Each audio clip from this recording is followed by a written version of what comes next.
The Twins score 10 runs Wednesday night and lose. Let's break it down on today's episode of Locked On Twins.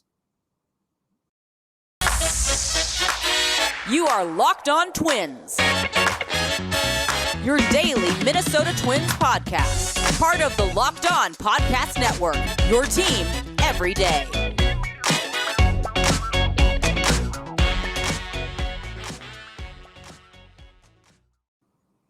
Hello and welcome to the Locked On Minnesota Twins podcast. Today is Wednesday, June 22nd, and I'm your gracious host, Nash Walker. Hey, Twins fans, you're going to love this more than you loved tonight's game. Today's episode is brought to you by the Sports Card Investor app. Welcome to the world of trading cards reimagined. Stay tuned later in the show for more information on this awesome new tool for collectors. You're going to want to check out the Sports Card Investor app. Again, this is Nash Walker. Been writing at the Twins Daily for 4 seasons. Been hosting this podcast for 3 seasons, and I'm coming to you after a heartbreaking Twins loss. That's the second loss in a row to Cleveland. That's the second straight heartbreaking loss, the second straight one-run loss, and the second straight blown lead from this Twins bullpen. The Twins tonight at the plate got on Tristan McKenzie. Carlos Correa hit 2 home runs. He was fantastic tonight, and then they just coasted into the end of this game. And I think the Twins had opportunities. You look back at this game, they led 2-0. They led 3-1. They led 10-7. They led 6-4. They led in so many different spots of this game, and they still lost. And the offense scoring 10 runs tonight on a Cleveland pitching staff that we saw it in game 1 is very good. And last night the Twins scored 5. They've scored 15 runs in the first 2 games of this series. They're doing their part. The offense is doing their part. They're creating runs. They're getting big hits. Sonny Gray tonight was very good until that 5th inning when he just kind of fell apart with his command. He lost it. Caleb Thielber got the Twins out of that inning. But, you know, Sonny was okay. He was okay. He didn't go long enough in that game. Joe Ryan was good last night. So the starting pitching in this series has been, you know, a B minus maybe between Ryan and Sonny Gray. It's been a B or a B minus to me. The lineup has been an A for me. 15 runs in 2 games against this staff. That's an A lineup for me. And the bullpen has been an F. And that's the difference in these 2 games. And I think when you separate it and you look at it from a bird's eye view in different ways, you look at the offense, you look at the starting pitching staff, and then you look at the bullpen. It's so clear what the weakness is on this team. I've been saying this since April. I mean, the Twins opened on April 8th? And I think I've probably been saying since maybe April 20th when Jorge Alcala got hurt that the Twins are lacking a high leverage reliever. And now they're clearly lacking 2. It looks like they're going to look worse tonight. The bullpen's going to look worse tonight because Yohan Duran was taxed last night. They really used that bullpen last night. They had to go to Pagan. They had to go to Jax. And this bullpen was gassed. So it looks worse tonight. But Emilio Pagan's got to get it done. And he struck out the side in the 8th. He comes back out for the 9th. Rocco Baldelli had 3 options in the 9th. He could send Emilio Pagan out for the 2nd inning. He could go to Tyler Thornburg, or he could go to Tyler Duffy. And I think he made the right call in those 3. Maybe you go to Thornburg. You're definitely not going to Duffy. You're not going to Duffy. You cannot risk Duffy blowing that game. It's just, it would not only you lose that game, which they did anyway, but that's a very brutal look. If you go to Tyler Duffy in the 3-run game and he blows it, I mean, that would look very bad. It's unfortunate that this happened at the end because Gio Urshela hit a 3-run homer that, like, I get the chills talking about because it was one of those moments. It was one of those moments you circle, and we would have circled it if they had not lost this game, and I'll remember this game for a long time. I'll remember this series for a long time. It's been a great back-and-forth series. Unfortunately, the Twins have blown both games, but the offenses in this series, and Cleveland, as the youngest team in the league coming into Target Field, one back in this division, and they take the first 2 from the Twins and just kind of punch them in the mouth late. They've lasted longer than the Twins into these games, and they've won these games. And the Twins have certainly lost, but Cleveland's taken these games, and they've found ways. And they got into that 9th inning. They didn't give up. They did not give up. They didn't coast. It was 10-7. They found a way to get on base. They found a way to drive in runs, and they took the lead. They didn't even just tie it. They took the lead. And that's impressive. I mean, it's impressive showing from Cleveland. And this is a club that you can't let your guard down. And with a lead in the middle innings into the late innings, you can't let your guard down. It's very clear to me when you look back, obviously the Taylor Rogers trade is stinging mightily on a night like tonight, on a night like Tuesday night. It's stinging. You wish you had Taylor Rogers. You wish you had Taylor Rogers in this bullpen. They traded him for Chris Paddock, who underwent Tommy John surgery, and now Emilio Pagan. They also got Emilio Pagan. And it makes it look even worse that Pagan is blowing games and Taylor Rogers is doing so well in San Diego.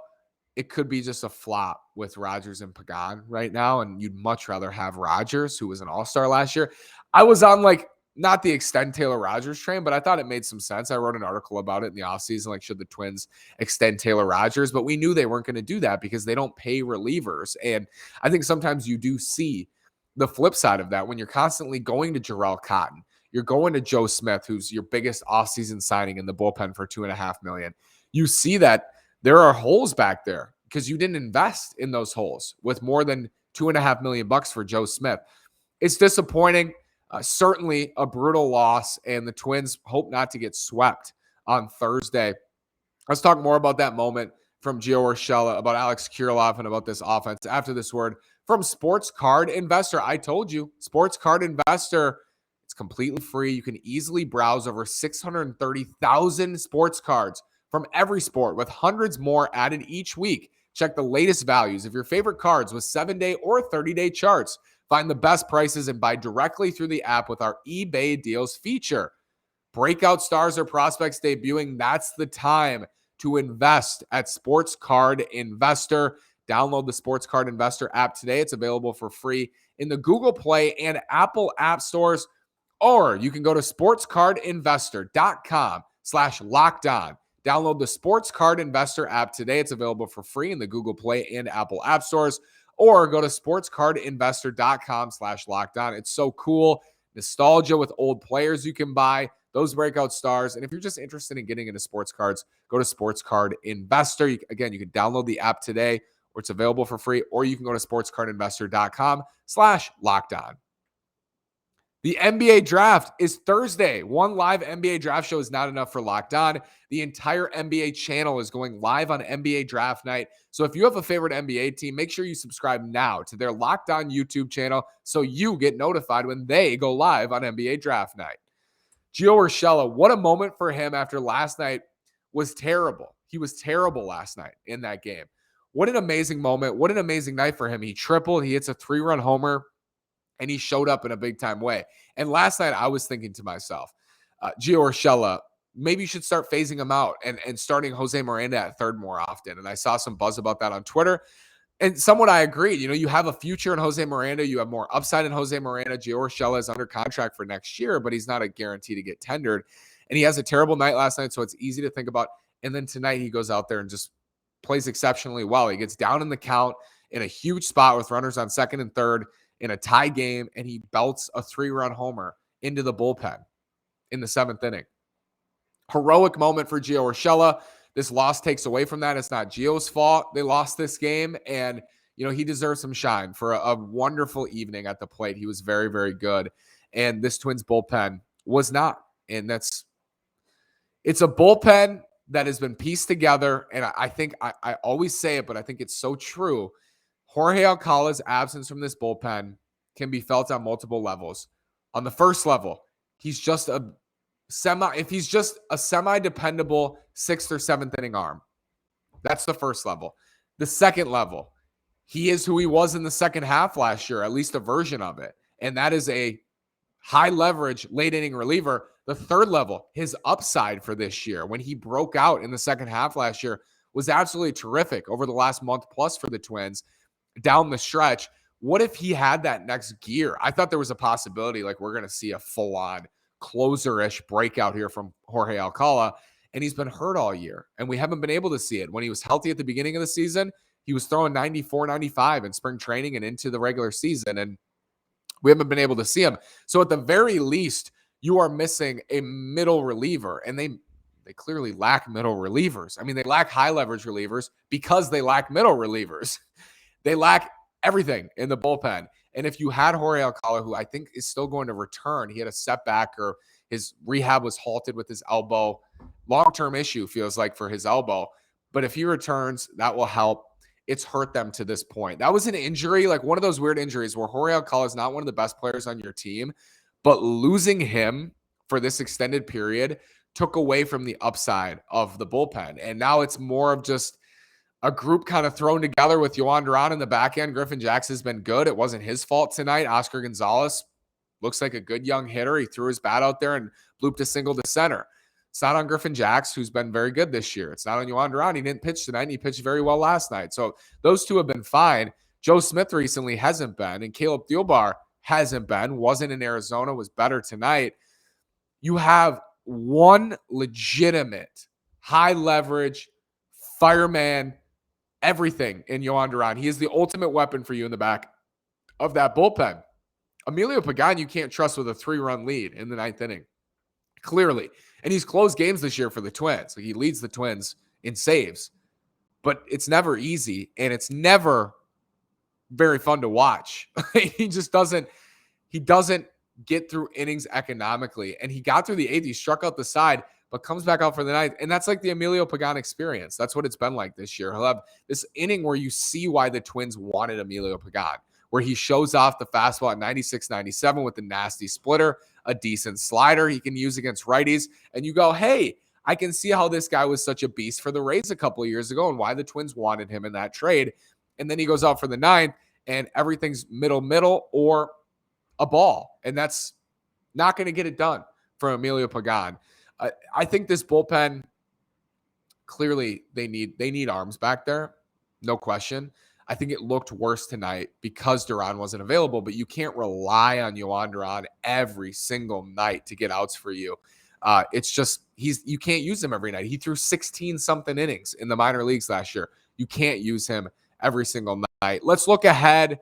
Rest of this week, try to be positive right now in a time for the Twins that's a bad loss. It's one of their probably 3 worst losses of the last couple of years, just in terms of, I looked at WPA from our friend Aaron Gleeman. It's a bad loss. Let's talk more about this week ahead after this word from LinkedIn and Blue Nile. As the sun comes out and small businesses are back in business, LinkedIn Jobs makes it easier to grow your team.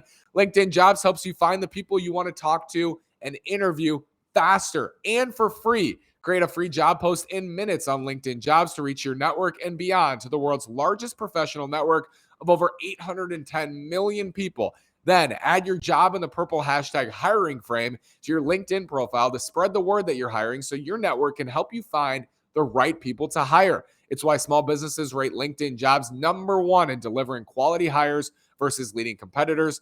LinkedIn Jobs helps you find the candidates you want to talk to faster. Did you know every week nearly 40 million job seekers visit LinkedIn? Post your job for free at linkedin.com/LockedOnMLB. That's linkedin.com/LockedOnMLB to post your job for free.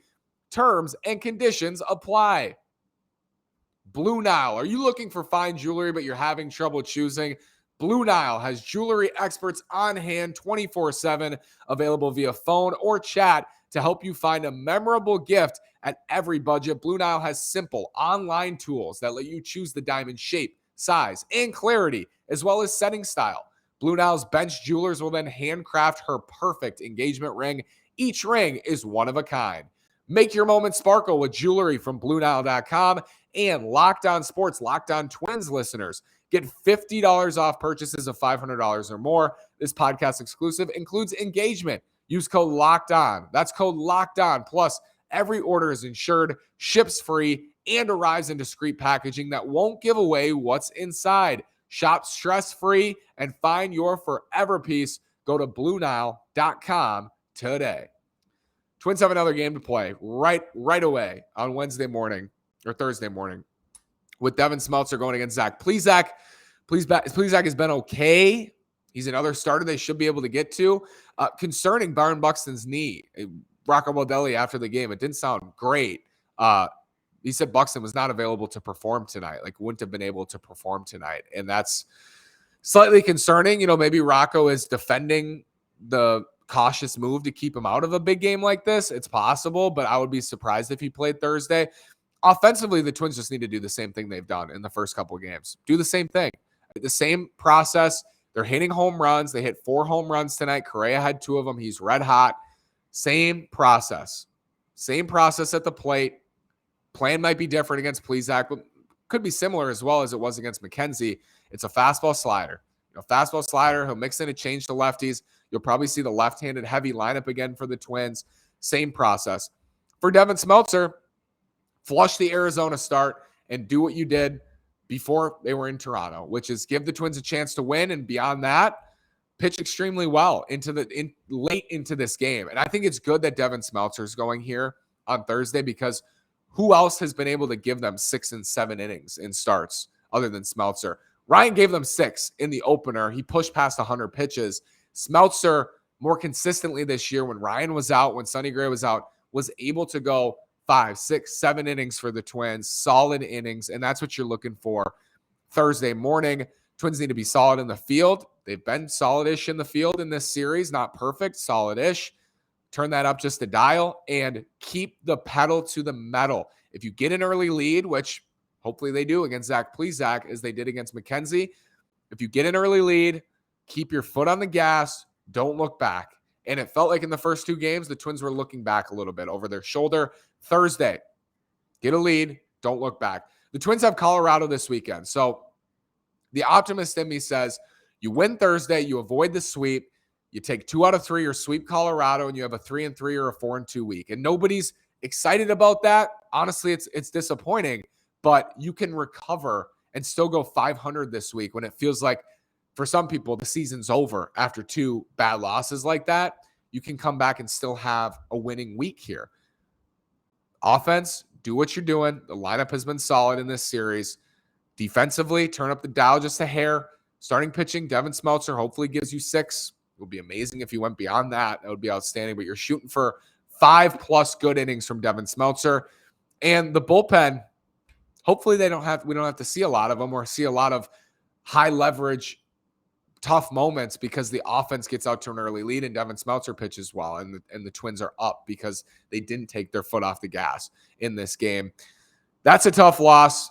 Obviously, it's very upsetting, and I know that, and that's 2 nights in a row, and I know Twins fans are wondering about this team, and that's totally understandable. I will say, offensively, this is what I thought they could be this year, and they haven't been consistent in recent weeks, where they'll score 11 runs one day and a couple runs the next. But this is a lineup that can hit 1 through 9, and hopefully they do the same Thursday and they get some backup from the pitching staff. Thanks so much for making Locked On Twins your first listen today. Again, the first picks of the Ultimate NBA Mock Draft have been made. Search now for the Ultimate NBA Mock Draft and get over 50 insiders, the Odyssey Sports expert, the draft experts of Locked On NBA Big Board. The 5-episode Ultimate NBA Mock Draft is underway. Make Ultimate NBA Mock Draft your second listen today. Thanks so much again for listening. Have a great day. Keep your head up. Go Twins.